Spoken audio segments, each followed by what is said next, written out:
Greetings gastronauts, this is KeefCooks, I'm Keef, and today I'm going to do something a little bit completely off the wall. I'm going to show you how to make a pie with a full English breakfast inside it. Yes!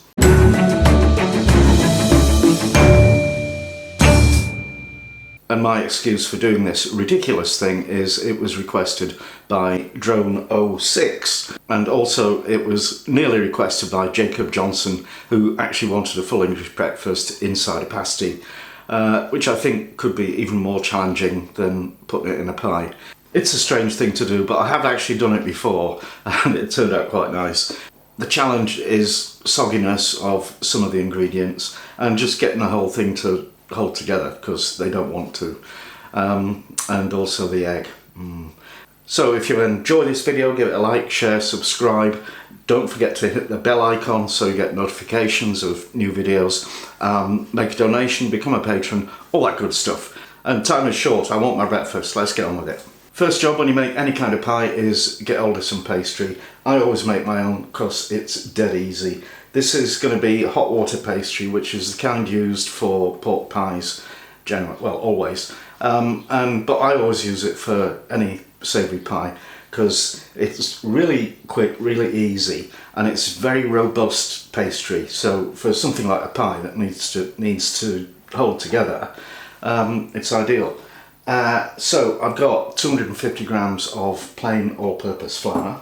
I've got 125 grams of lard cut into small cubes and 100 ml of cold water, that's just under half a cup, and a teaspoon of salt. So if you can't get lard, I know a lot of countries it's like lard, what? You can use butter. If you could get beef or pork dripping, that would work just as well, you know, because it's essentially the same thing. You need to heat the water and add the lard to it. Basically, we want the lard to melt, but we don't want the water to boil.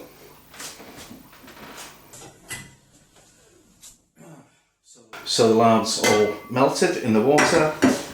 Now I need to pop some salt in with the flour. Give that a quick stir, and then pour in about half of the liquid. Just makes it easier to mix this way. And the rest of it. And stir that till you get a smooth pastry dough, like that. I'm going to wrap that in plastic film.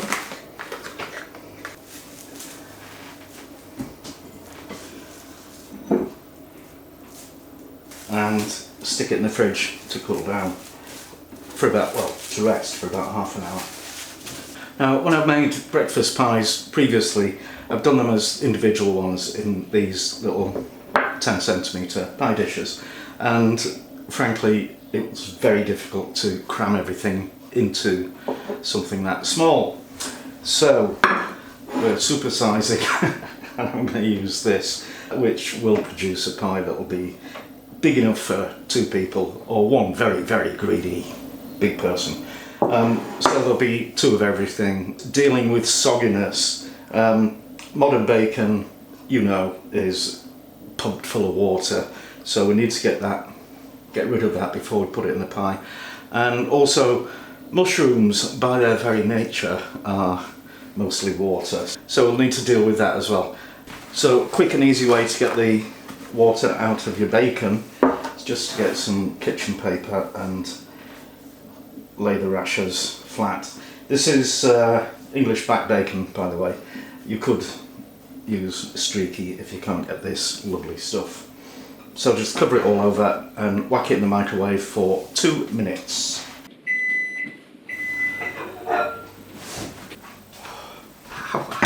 Hot. So here's our dewatered bacon. Get all the wet paper off and set that aside. So I've got all my bits. So I've got some mushrooms which I've washed and I'm keeping them whole for now. We'll see how much they shrink during pre-cooking, and then if I need to I'll chop them up. That goes into a pan of melted butter and swizz it around now and again.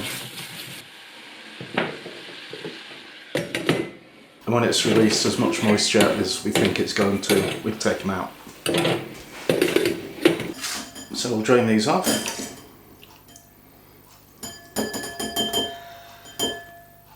and set them aside. And I'm sure that'll be wonderful in something. Fried eggs baked in a pie. No, never works. So it's going to be a bit tricky. But what I'm going to do is cook the whites separately, and then we'll deal with the yolk right at the end. So we need to separate the eggs. And we really don't want to break the yolks. Right, there's my 2 perfect golden egg yolks. I'll just put those out of the way. And my 2 separate whites. I've put them in separate bowls so that I get exactly the right quantity for each one. I've got some rings, metal rings, and I've buttered the bottoms. I need to fry these just enough so that they hold together in a circle. I'll just heat some rapeseed oil until it's almost smoking, and then put the rings in and the egg whites. And I'll let those cool down in the rings before I try and get them out. Now the next thing is to just brown the black pudding on each side. I was also going to brown the sausages, but when I opened the pack I discovered, to my horror, that they're vegetarian. There's the packet. Reduced, which is, you know, what I always go for. And so what I saw was reduced price and 6 Lincolnshire sausages. And yeah, what I didn't see was the bit that says it's vegetarian. So I don't think they'll really stand up to or actually need any browning. So I'm not going to do it. So you want flour on your worktop and on your rolling pin. And you want your pastry. And you want your oven preheating to 180 degrees Celsius if it's a fan oven. That's 200 for a conventional one, gas 6. And now cut your pastry into 1/3 and 2/3. This will be the lid. And butter the inside of your dish. You're going to cook it in. So you want it 3 or 4 millimeters thick, about just under 1/4 of an inch. And we'll cut around the top.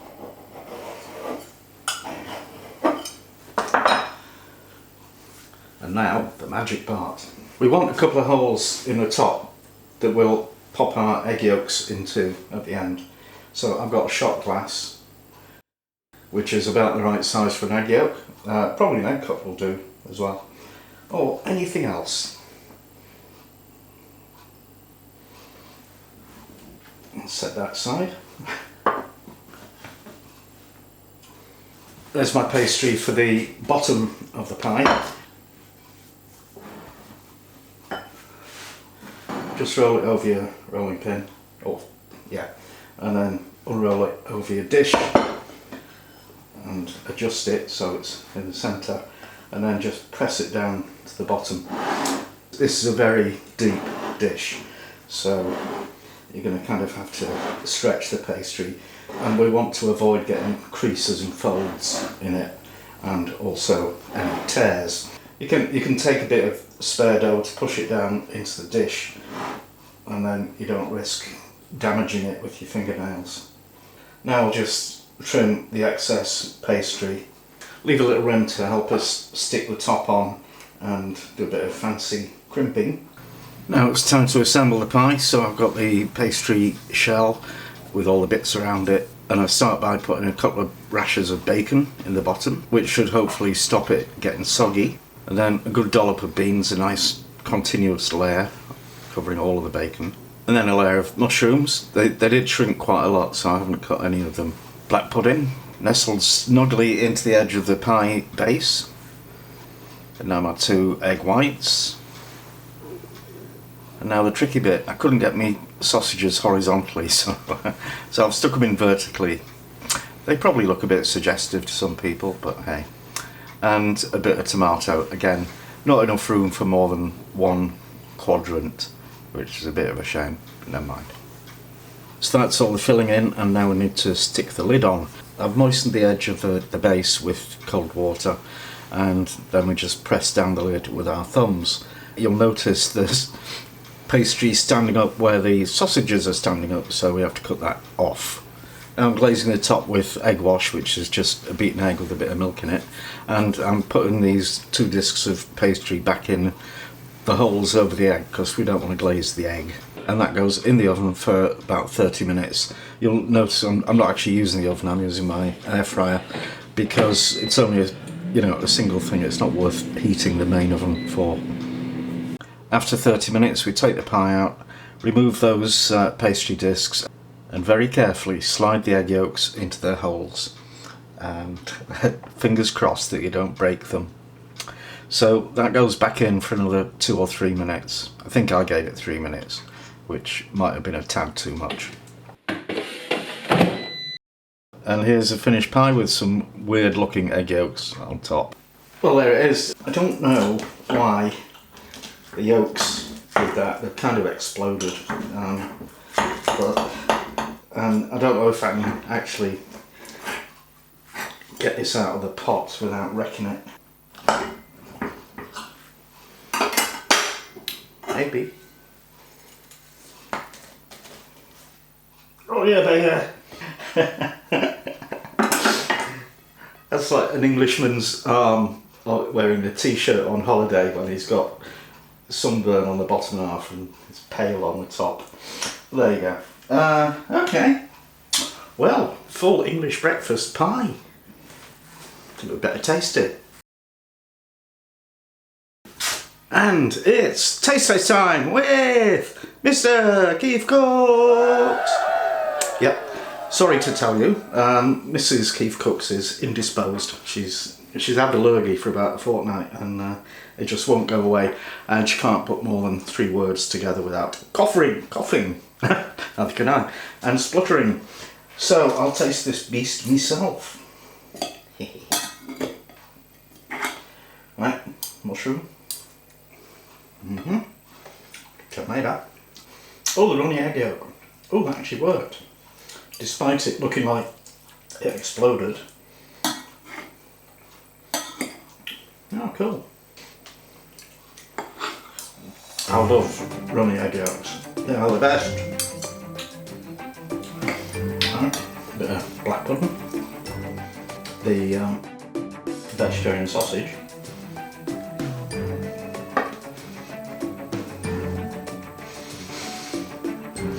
If that had been a real sausage, it would have been great. We're not here to critique these vegetarian sausages, which is a good job because I'll destroy that. It tastes very much like sage and onion stuffing. Okay, there's issues with this, but on the whole, if an English breakfast in a pie is your thing, it's not bad. So thanks for watching, and see you next time.